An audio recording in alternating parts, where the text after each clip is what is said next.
Thank you for joining me. I am going to be doing part two of Interview with an Atheist. I'm assuming you watched the first one, if you're watching this one, and if not, I will attempt to remember to link the first video in this video so you can start from the beginning if this is something you clicked on and this is something you find, um, you know, I don't know if entertaining is the right word, but intriguing maybe. uh, had a conversation with an atheist on his YouTube channel. Pine Creek is the YouTube channel. I'm not sure I mentioned that last time. I think I did link the video though. And I like the guy, and have some good conversations, and listen to a lot of good conversations on his platform. And had a discussion with him and went through you know, things I wish I would have said, fleshing out things that were said, kind of stuff. That's what I did on the first one. I'm going to continue the conversation it went on. And so I think we can go ahead and get to it and see what happens next. If you think about going from a single cell to us today, I'll even give you that's extraordinary. But here's the difference that I see between that claim and, say, Jesus walking on water. Evolution via common descent does not break any of the laws of nature that we know of, whereas walking on water does. I think I might disagree with that because I don't know that it's possible that a species can break outside its genome. I don't know that that's been proven. Like, we have a lot of options within the genome, but I don't know that you have. Here's what it would take. Show me that you can take a genome and add genetic to it. Well, And I'm quite sure there's people who could show you that. Like, even under a well, maybe somebody in the chat knows. Maybe even under a microscope. Let me say this. I've asked a lot of, I've been talking with, and I always bring up evolution, like you say. And what happens to me is what happens to you sometimes when you deal with Christians and somebody wants to teach you the Bible like you don't know the Bible. When I hear a Christian do that, I go, well, that's just stupid because Doug knows his Bible. It's not a question of knowledge. It's a question of, belief or whatever, bias or whatever. People will treat me like a child and teach me evolution on like the speckled moth isn't going to work with me. I took college biology. I understand enough. Am I an evolutionary biologist? No, but I've listened to a lot of evolutionary biologists. I haven't heard these claims. Like, I don't know I don't know why they believe it. It's fine that they do. I just don't know the evidence where it is. Everybody says it's everywhere. And I'm gonna stop it right here. Just quickly to recap, because the thing that I'm getting at and the point that I'm keep trying to drive home isn't about belief so much, or I'm not trying to prove my belief and convince him, because back to what I said before, where he knows his Bible. So the concept or the idea of me taking somebody who knows the Bible but doesn't believe it and somehow like I'm going to illuminate it in a way that makes it true all of a sudden to him is, to me, an unreasonable expectation. My point here is to get him to understand that he clings to a worldview because he believes there's evidence for it, that my worldview doesn't have evidence. First of all, my worldview does have evidence, but he goes out, he can use rhetoric and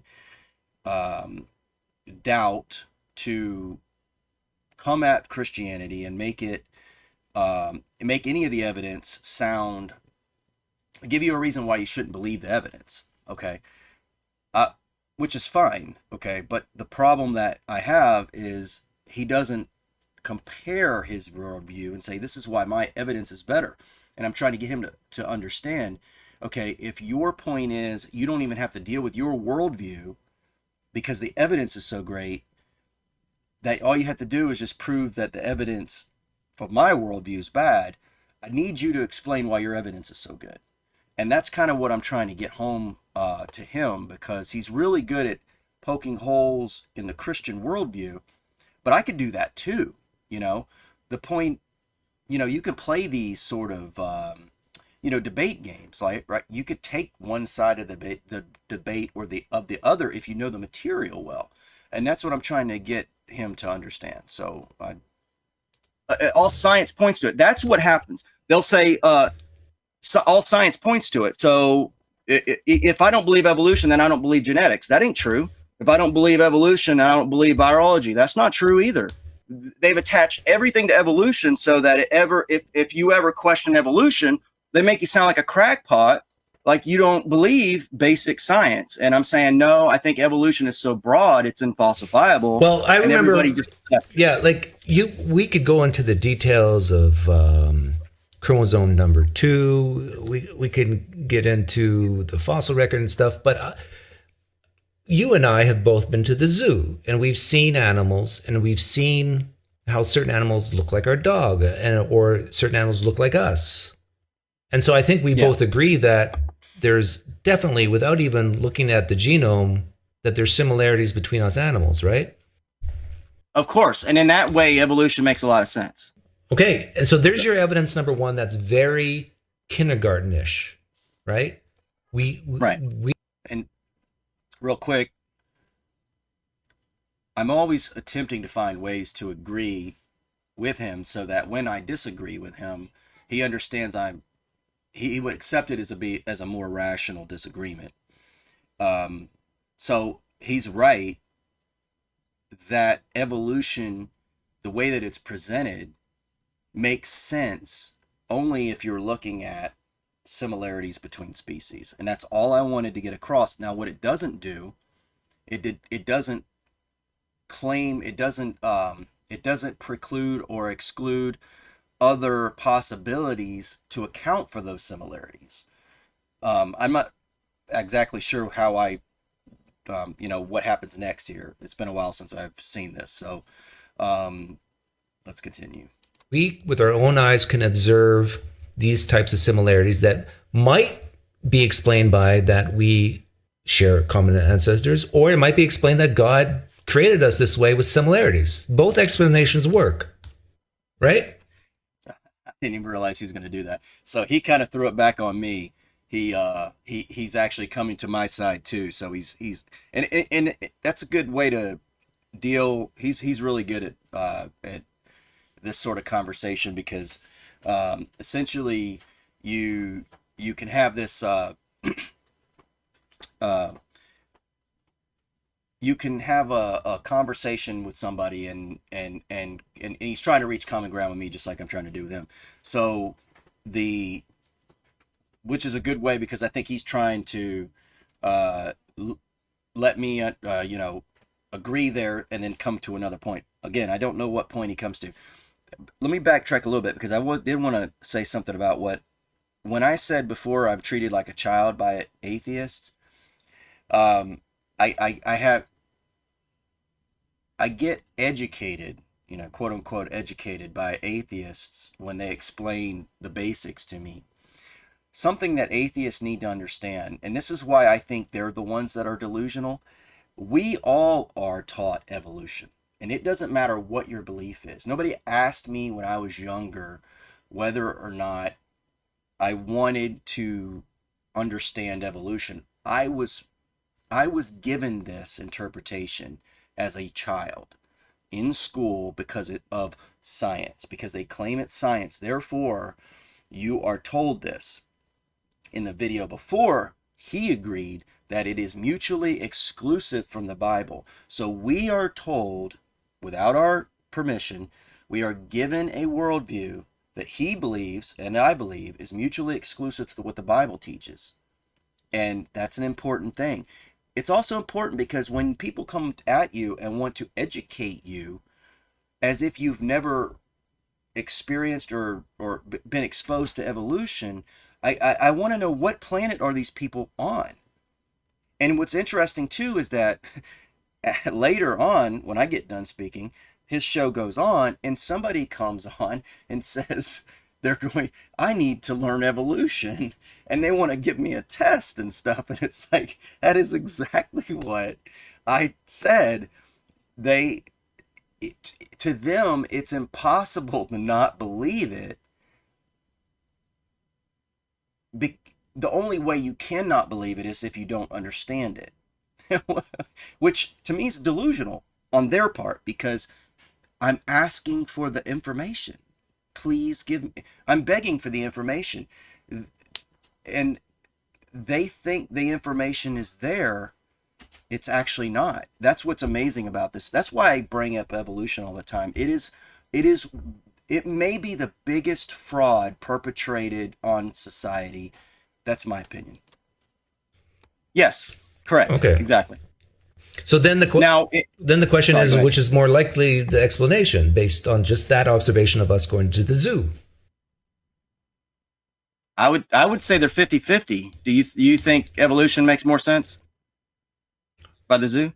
Well, then the next, given the other things I know, yeah, I would say evolution makes more sense. But that's because I don't believe in God, and you do, and so. But you said 50-50, which is interesting. I would have thought you. Yeah, because I think both have explained. Okay, real quick. I think the reason why he's perplexed by that is because I think he expected me to go to to my corner, and whereas he went to his, which is interesting. Um, and I would also say that the reason I think that means, I'm coming at this less biased than he is. Again, I'm only answering the question by the parameters he set, which is the zoo. I'm thinking blank page.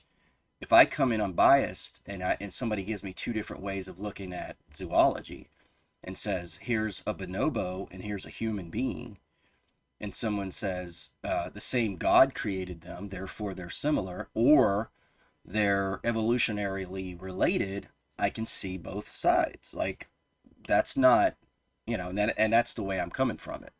Planetary power to, in regards to similarity of the creature.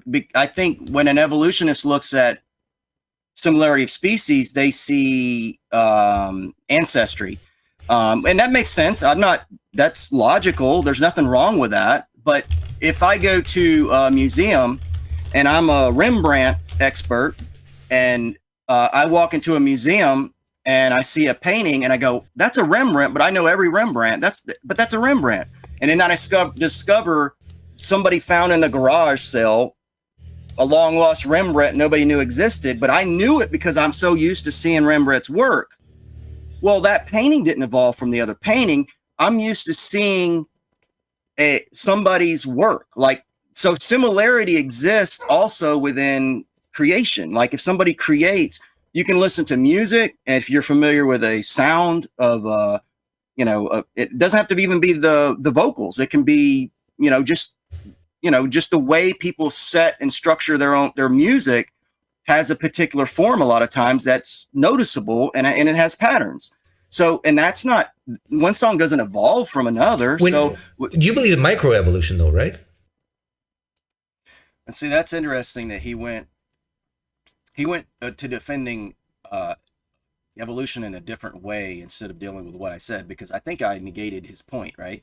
Because he basically said evolution answers the zoo question more than, whereas I said 50-50, but I gave him the reason why that's not true, and he just went to another situation there. So I mean, I think that has some validity, or that is sort of telling, right? Like, deal with what I said. Isn't that true? It is true. And I'll take the fact that he moved to something else as an implication that it is true.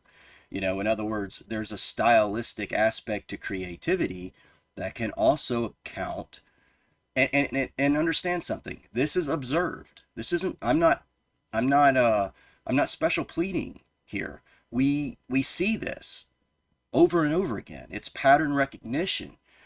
Um, so the idea that you could say, well, these things have to be somehow ancestors of one another, no, they don't. They could just have the relationship could just be the same creator. And again, we see this in reality, the same reality in which we live. So it doesn't make any more sense to assume evolution than it does to assume creator. So the fact that he went to a zoo and he sees evolution and goes, this is again, this isn't evidence for evolution, because it has to be evidence for evolution and not evidence for what I'm saying. I want something that special creation can't account for. I want evidence for evolution, and that's all that I'm asking for. Sure. That species within a species can change. Of course. Yeah, yeah, Yeah. yeah. But that's just genetics, right? So what's the difference between micro and macro to you? It's just that one species goes to the new species, right?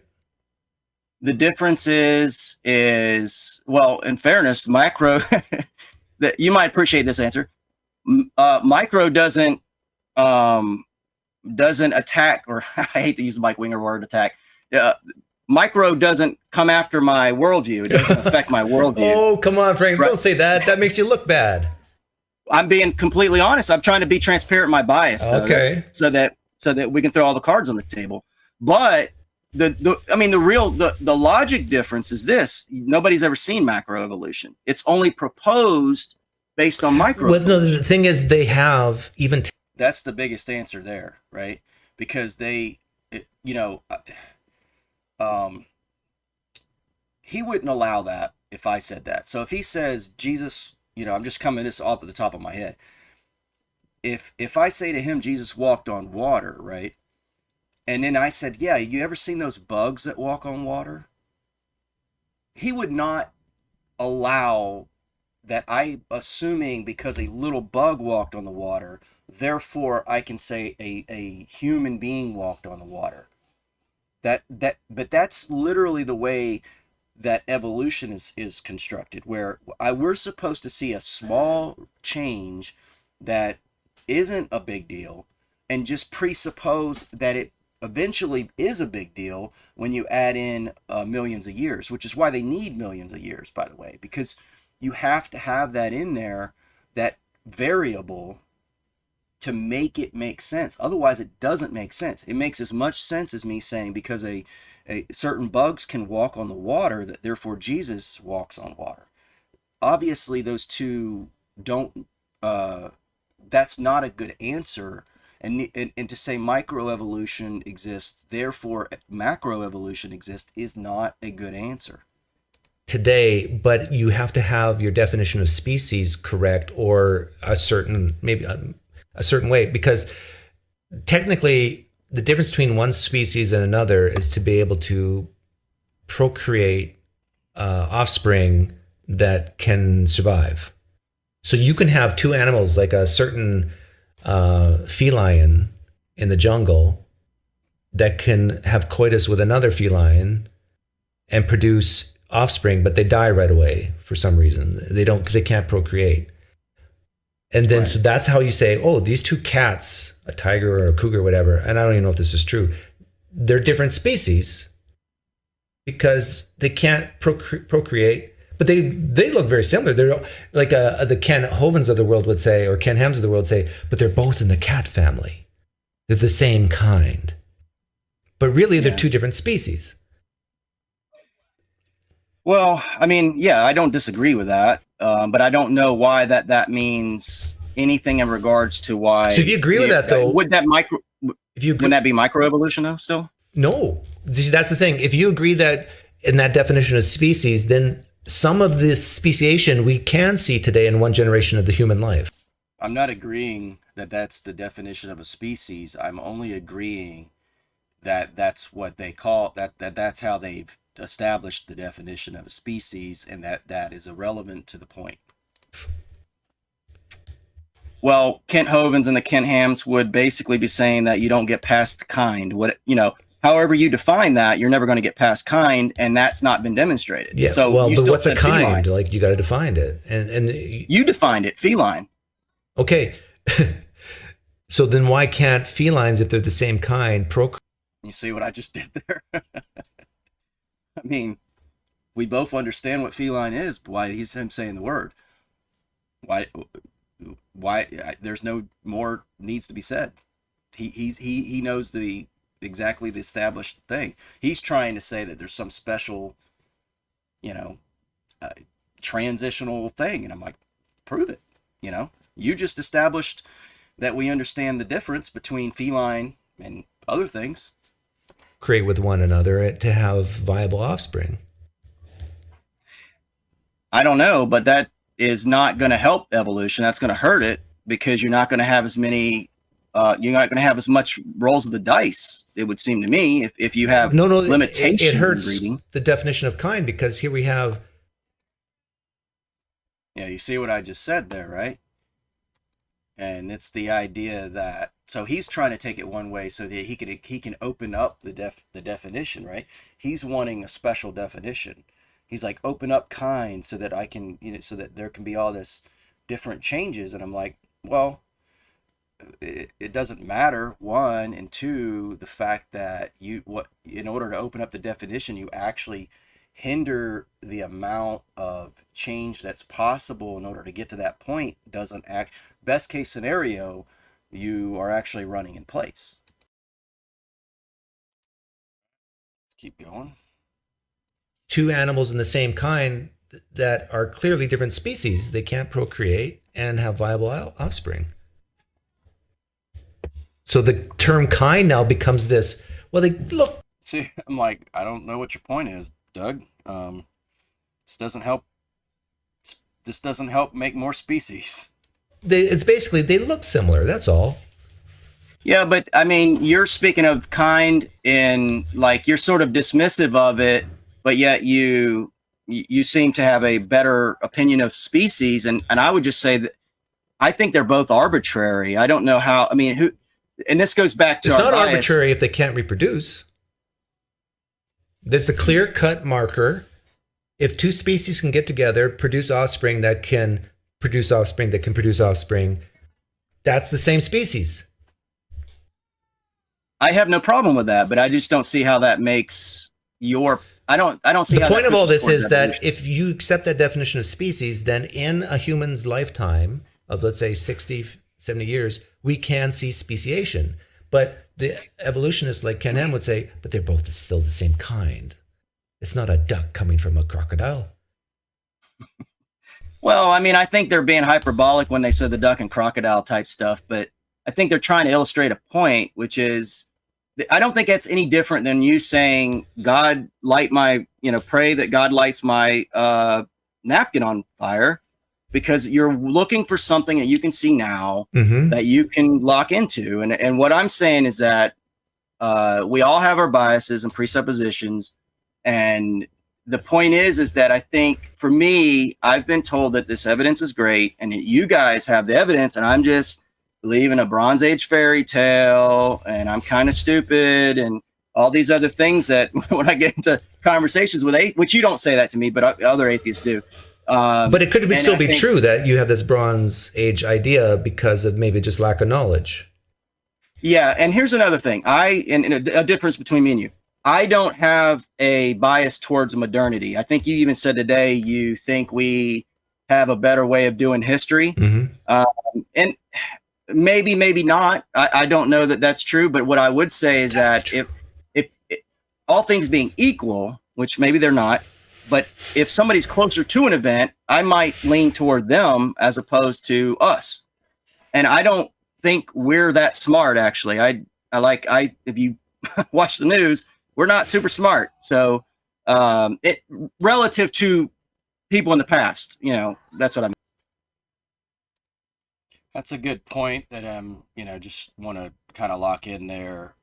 That's a big difference when you establish presuppositions in regards to worldview, like what are you believing in regards to history, because that's basically what we're talking about. And he believes now we can see history better and he believes, yeah, we're looking back, could, millions and millions and millions of years. And I'm saying, okay, but what do you do with people who were further back in history and they differ from you? Why do you assume? Why do you just throw that what they say in the garbage?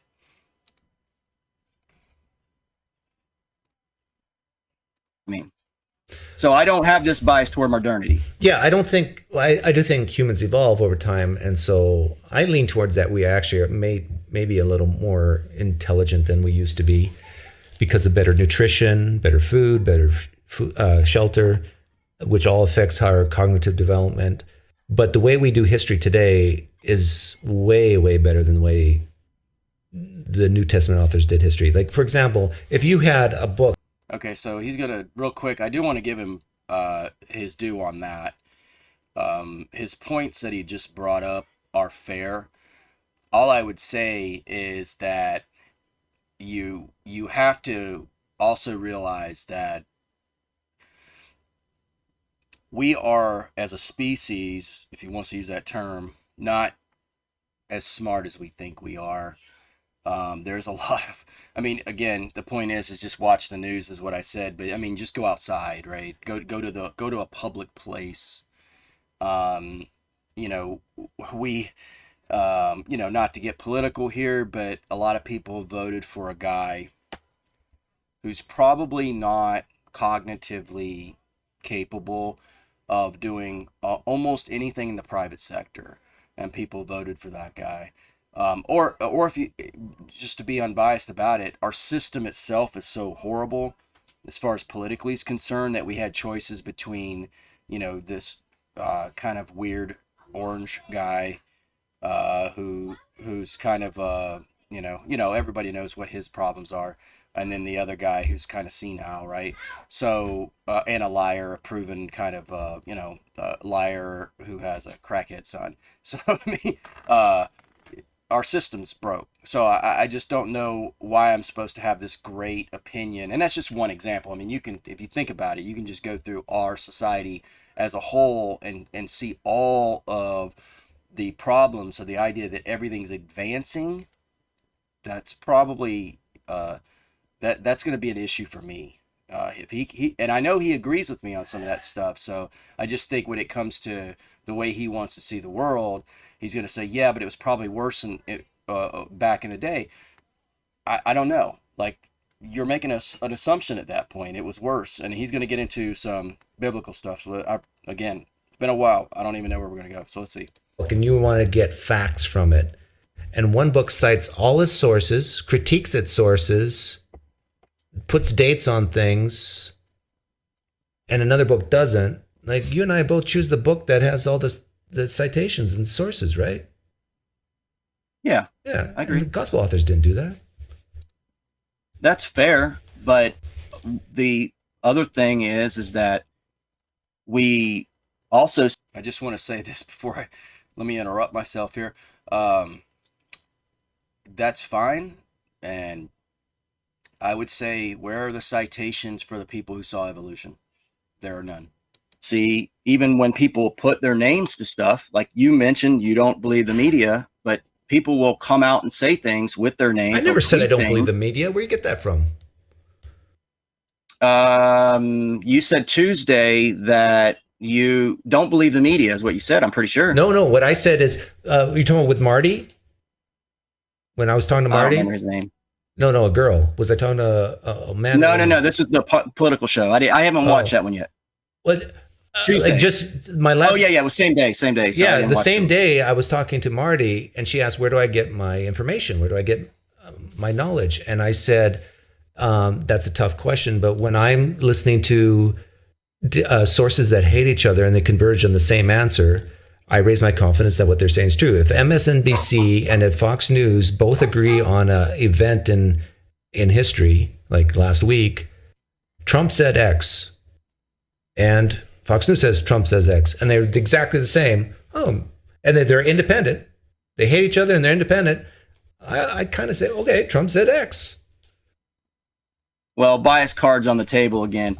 I don't trust Fox News either. So but I get your point. Yeah, no, it's more likely to be true. But yes. In the Gospels, you don't have that. You don't have John knew Peter, Peter knew Mark, Mark knew Luke, Luke knew Paul. It's all an incestuous relationship if you take the traditional authorship of people believing the same things or similar things and having a common goal. This, in my opinion, the New Testament is a propaganda piece. Well, and I hate doing this again, but um, evolution. Darwin's granddad was pushing evolution. To go back to the incestuous comment. Darwin's granddad? Is that what you said? Darwin's granddad pushed evolution? Yeah. Then why aren't we attributing it to him instead of Darwin? Because Darwin stepped off the Beagle and saw Galapagos finches. I mean, I don't know. The point is he had a ready-made bias. I don't. I'm dubious of a lot of narratives that we're given, and so that's where I come from. Yeah, so, that's fine. Like, I'm dubious of a lot of narratives too. Like when I hate it when people get mail and say you want a trip to wherever. Okay, so just one thing that I probably could have brought up here, didn't think about doing was, he talks about. I think he talked about this before too, when it comes to evolution, and maybe he's still on this train of thought here. So he's talking about two opposing bias sources coming to the same conclusion, but he also said previous to this to distant sources in regards to cultures or countries. He said multiple countries all see evolution. I don't know that that's exactly true. I think what we're seeing is that there is a definitely concerted effort to not rock the boat to that point. But even if that were true, I would say, and I wish I would have thought of it at the time and brought this up, but all cultures, if that's the way we want to do this, also agree that there was a worldwide flood. And I'm sure he doesn't agree with that. I know he doesn't. He would say, oh, maybe there was a local flood that was exaggerated, something like that. But that would be odd since the whole world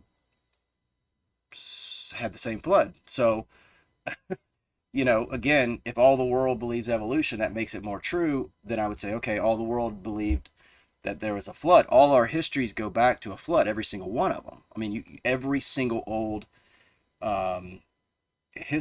every single culture that you trace back, they all have this same flood narrative. There's some differences to be sure, but it was all a worldwide flood. So that's an important thing and it gives back to the concept of bias, right? If I would have liked to have heard his retort to that, because that's, using his evidence, that he said that makes it more true. I'd be nice to know, is it now more true if I say that? And if, anyway, so let's continue. I look at that and I say, this is a tactic to get money. And whereas other people say, oh, I'm so lucky, I won a trip. Like, no, you should be dubious of certain things. Especially things that are very important, like your eternal destiny. Yeah, but I mean, we're both making those decisions, though. Yeah. Right? Yeah. And I'm willing to accept the consequences if I'm wrong. And I'm willing to change my mind if I'm wrong. But I need to see what Jesus himself did first, if the Bible's true. That's not too much to ask, is it? No. But my thought would be that you aren't as dubious of the science as I am, and maybe you should be. Oh, there's scientists themselves are dubious about some evolutionary mechanism, and they argue with each other all the time. So imagine if I said, and this would have been a good point to bring up. Oh, I could show you in the Bible where Peter and Paul argued. I could show you where Peter or Paul wanted to get rid of Mark, and yet Mark wrote one of the Gospels. Does it make it more true? I mean, you see how this works. And my point isn't to say this makes my worldview true. My point is to say that makes my worldview the same as his, which is to say he's a believer. He doesn't have the evidence And he's pointing to other people that do, right? Oh, I'm sure other people do. I'm sure other people can explain this for you. It's like, okay. I mean, when are we going to see these people? When is it going to be presented? Everybody's in a circle pointing to everybody else. And there's a lot of, from what I understand, mechanistic pathways that are very low confidence, and there's still a lot of questions. And so you can have two evolutionary scientists that disagree with each other greatly on something very specific, but on the big idea that of common ancestry, I think it's close to like in the high 99 or 98% convergence. Hindus, Muslims, Christians, atheists, Buddhists, Taoists, whatever. No matter what scientist you are in geology, chemistry, physics, zoology, whatever, they all converged on this big idea. Do you think that if somehow you could do it, this thought experiment, if you could take evolution out of our past, the idea of it, like we didn't discover it or we didn't think about it, how much actual real science would we lose? Quite a bit of medical science, like how we treat a lot of illnesses. I think evolution was very pivotal in that. I have a friend who works for a pharmaceutical company, and they basically do evolution every day. Well, funny, my boss is a Christian and a pastor, and he used to work for Pfizer. So, just anecdotal. I don't know where he stands on. I don't think he's an evolutionist, though. No, I don't think he is. But practically in day-to-day life, like cellular technology, radar, that sort of thing, that's been a result of wars, and that impacts our life probably on a very day-to-day level. Like since everybody has a smartphone, World War II has probably had a bigger impact than evolution. Yeah, I mean that's kind of where I'm thinking, and that's as far as science is concerned. I think there's a difference between science and engineering, and I don't really care for the theoretical sciences. I don't. I mean, it's fun to talk about sometimes, but if I can't see it, I don't really. I don't trust experts.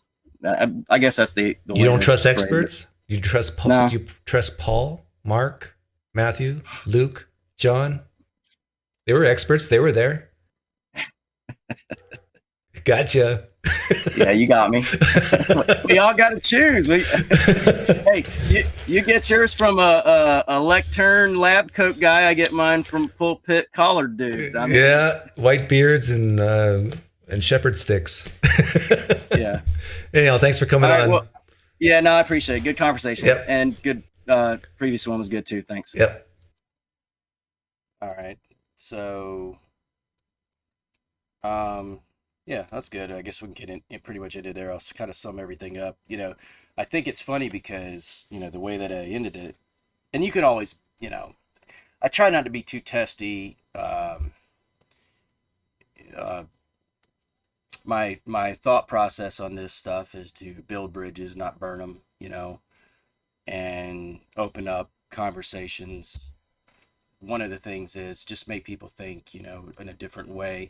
And sometimes if you're too too dogmatic, then and fight every point, you end up closing people down to conversations, or to new ways of thinking about stuff.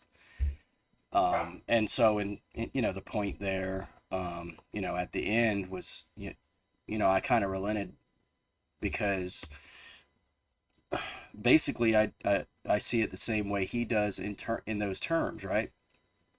And what are those terms? Those terms are that I'm believing. And so in a way, he kind of came around to the point that I was attempting to make. I would ask, and maybe this is something that if somebody watches this, and especially if it's somebody who disagrees, and they do believe in evolution, and maybe they're an atheist, and maybe they can explain to me what points that he made that I ought to, how did I miss? What did I miss? Is my bias causing me to miss this grand piece of evidence that he presented to me that should convince me that evolution is true? And I would say I didn't hear that at all. And so if that's the case, remember how I started the conversation. Good thing too, because I think, kind of restated it, even in the second video here, um, that his point was to challenge Christians about lighting this napkin on fire. So he wants this he wants this demonstration, so that of evidence, and that was my point to him. I don't think you're in the position to demand it of my worldview, the Christian worldview, if you haven't got it yourself. To me, that's just like, I don't believe in unequal weights and measures. If you want to ask it of me, and I can respond to it when you do, but I would also ask, why is it that you need that from my worldview, but you don't require it from your own? And the difference is he thinks he's got it. And so what I'm trying to wake him up to, or have my mind change. Like at the end, he said he's willing to change his mind, and I think he is willing to change his mind if he could see the truth that his worldview isn't actually substantiated. I mean, I will give him this: if his worldview is substantiated by evidence and mine's not, then of course you would want to lean toward that worldview. The point is, he doesn't actually have that. If you notice throughout the conversation, it was, other people have it basically. I'm not the one to speak about it. Certainly other people, and this goes back to the end about experts. Like that's my point. I'm not just going to believe other people. So if I come to him and what if I just say I'm an expert, Doug? I'm an expert. Believe me, right? Is he going to believe me? No, he's not going to. He doesn't believe Paul, right? And, Paul said something. Was it Paul? No, I'm sorry. Jesus said, they won't believe me, um, even if someone rose from the dead. And it even people who were there at the time didn't believe. And you could see the bias structure in the New Testament to explain why those people didn't believe. And if you're going to just assume that that group A tells the truth and group B lies, or they're delusional, or some mix between the two, you will never believe the information group B tells you. But what if you were to learn group A could be filled with people who lie, group A could be filled with people who are delusional? Then you have to deal with the evidence. And that's what I'm trying to get to. Where's the evidence at? And if you're watching this video, well, thank you for going through the end, and explain to me where this evidence is at, right? Where can I go in the world? Where can I see this evolution happen? And it's fine to say that you can't, and it's fine to say that it's millions of years. It's not something that I don't understand. That's what's crazy about it. If you think that people like me don't understand that, then I think you're the one with the problem, right? It's not difficult to understand. It's difficult to believe for us. And that's a faith claim on your part. So you're not better than somebody who says, Jesus walked on water, Jesus rose from the dead. You're actually not better than them. It's just a statement of something that happened in the past that none of us can prove. You can't prove that a Tyrannosaurus Rex is the ancestor of the ostrich or the flamingo or a condor, right? You cannot prove that. You can't. You're not gonna pull a bone up and demonstrate that. You can't show me. You can show me on a drawing, but that's art, right? You can write it in a book. That's no different than the Bible. Where's your evidence? All right, so I was all set to end this video, and something happened where I just let the video keep playing, and I thought that I had gotten back onto the video when I first did it, and I missed this little spot where he talked to the next person that came up after me, and so I thought, well, let me respond, because apparently the guy wanted to talk to me. I would have been fine talking to him. I didn't realize that. So let's do that. Let's listen to what this guy says. That was my idea, but it's Oh, okay. okay. Are you? I was just going to say with this question about like what sciences would we lose? It's actually quite a bit. For example, geology and the formation of limestone. Like that has to do with the buildup of these little tiny planktons called diatoms millions of years ago that went and compacted on the ocean floor and became limestone. So it pops up in all sorts of different situations.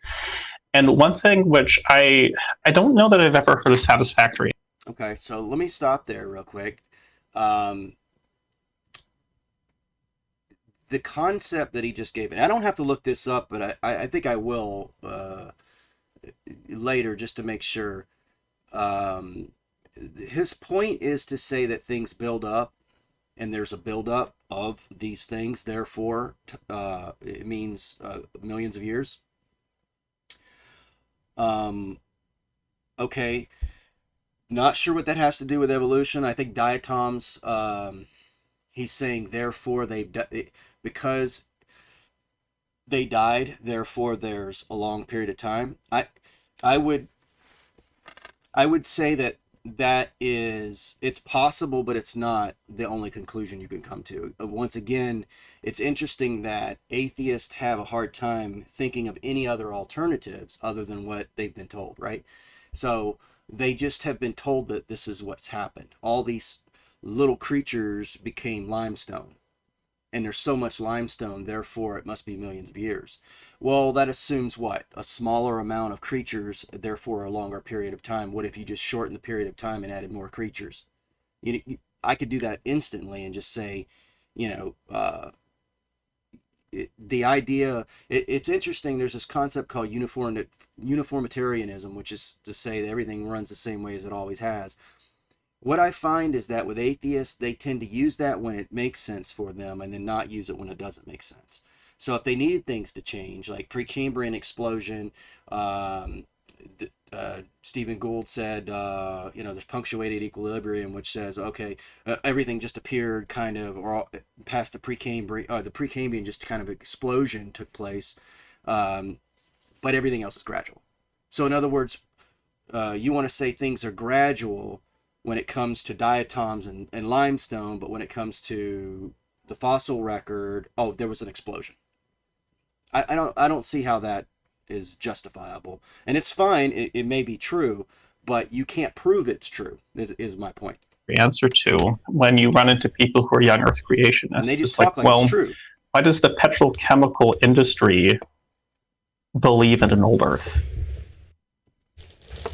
Because they use like all of these models to go and find out where do you like find oil. Mhm. And they know like if you look for these certain types of things, this is because such and such years ago that this was a forest that got covered over. If you look for these types of rocks, that means it's been down there for such amount of time, and that's Forest was covered over. Listen to that. where oil tends to form. Yeah. And that's a sector where like the only motive is How was the profit. forest covered Yeah. over? Right. Well, that's it. I understand why you would bring that up because you're trying to appeal to something they value. But he might even be an old earther. I don't know if Franklin's an old earther or not. So he could still kind of explain that. Okay, stop right there.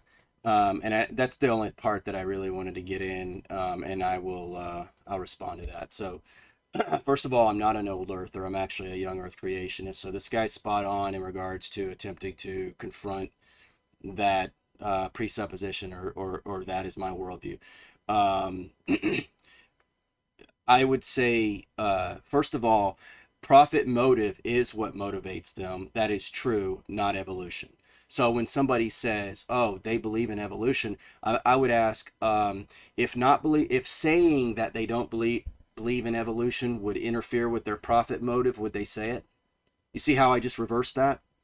He goes, well, cause you see what they're saying basically. They don't care. All they care about is profit motive, and therefore they believe in evolution, and so it must be true. Not necessarily, because if saying something different to that would interfere with the profit motive, therefore they would just say, yeah, evolution, sure. What do they care? And this concept of geology, therefore evolution, is silly. This is exactly what convinced Darwin of when he got off the Beagle that finches changing beaks meant the world was a million years old, and a platypus or like a porpoise, not a porpoise, what am I thinking of? A possum. It doesn't matter. We're all the same. We're all the same animal. A possum transformed into a whale, or dinosaurs became birds. This concept of geology, therefore, is insane. There's bent layers of rock. Rock doesn't bend, guys. It doesn't bend. That means it was layered fast. Okay? You can see this. That's quick, not slow. Okay? If you find we did this in science class when we were kids. I forget what it's called. But you just put different sediments in a jar, and it will layer itself in water. Okay? This is demonstratable. The idea that it had to take millions of years is not it's not necessary. Could it have? Maybe, but then when you got bent rock, that means no. I mean, I would say that means no at that point. It cannot have taken millions of years unless you can explain how rock can turn back into sediment and then turn back into rock. Explain that for me. So for all the evidence that they want to pull out for old Earth, there's new Earth. Let's get to the petrol stuff. And I should have kept going, but it doesn't matter. But Doug will actually say something about dinosaurs, like petrol being dinosaurs. Okay? Remember, we were all told this, that it's basically old dinosaurs. Really? Y'all remember the Deepwater Horizon? Where they had to go miles and miles to get, and this goes to the petrol industry, miles and miles to get to the floor of the Gulf of Mexico. Then they had to go miles and miles deep to get to the pocket of oil. Is that what the dinosaurs were? Miles and miles deep in the earth? Tons and tons of dead dinosaurs made oil? It's ludicrous. That's insanity. Now, if you want to believe that, I have no problem with it. You believe whatever you want. I'm not going to believe that there's a pocket of liquefied dead dinosaur miles and miles and miles below the ocean floor. That makes zero sense. Now, what they will say, and this is beginning to, basically oil, as I understand it, is a liquefied carbon, base material. So it could be anything. It doesn't have to be dinosaurs. But the point is that we're told things, and Doug says dinosaurs here. So it's like,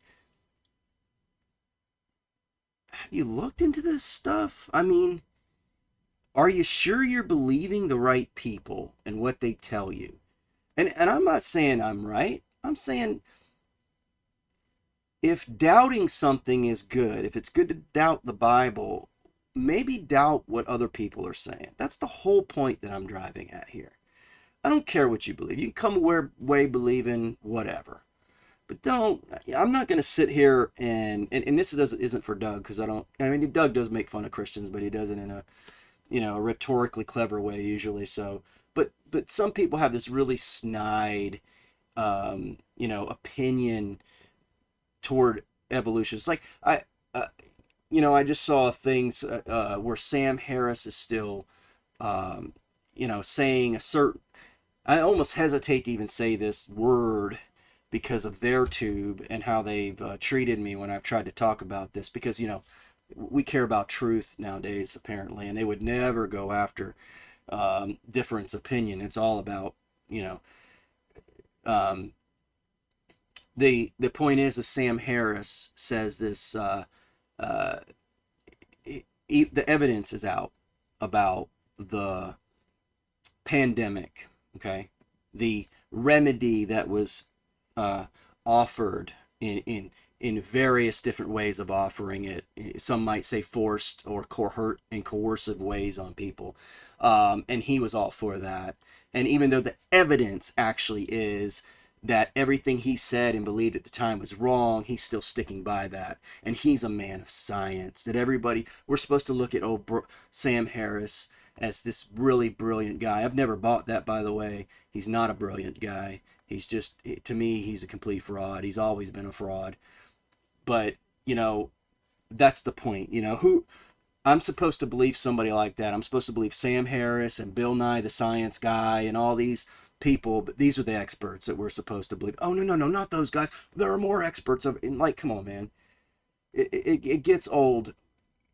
You're going to tell me that dinosaurs, a pocket of dinosaur jelly, a carbon-based dinosaur muck is down at the bottom. Stop.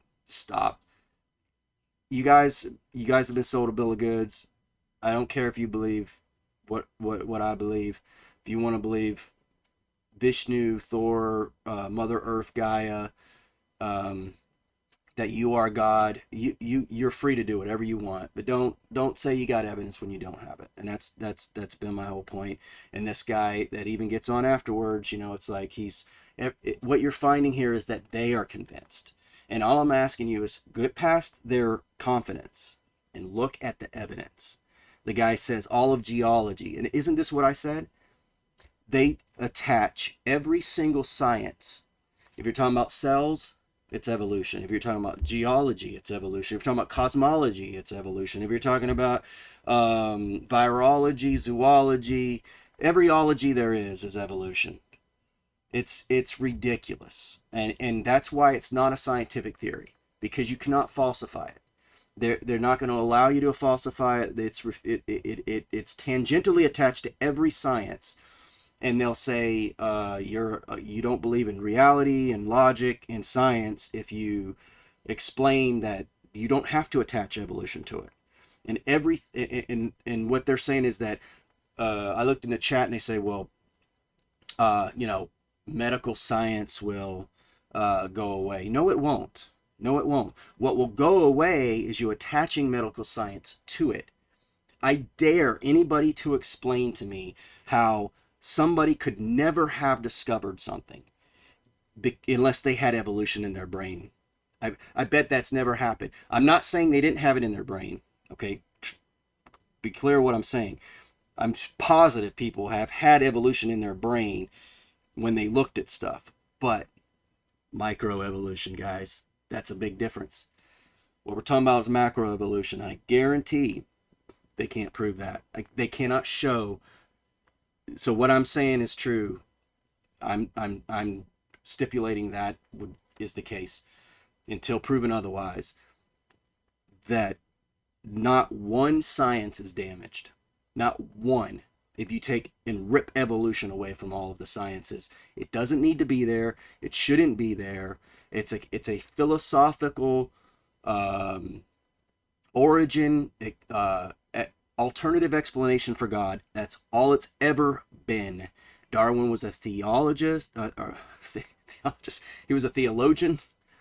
It's old world, pagan, naturalistic worship. That's all it is. There's no new thing under the sun. And if they can't answer the questions that I have, and they'll answer them, but they won't be good answers. Just like this guy that called in and says basically evolution means geology. Evolution equals geology. So anyway, I can ramble on about this for a long time. So anyway, hopefully I didn't ruin the video by adding this onto it. So anyway, next time, bye.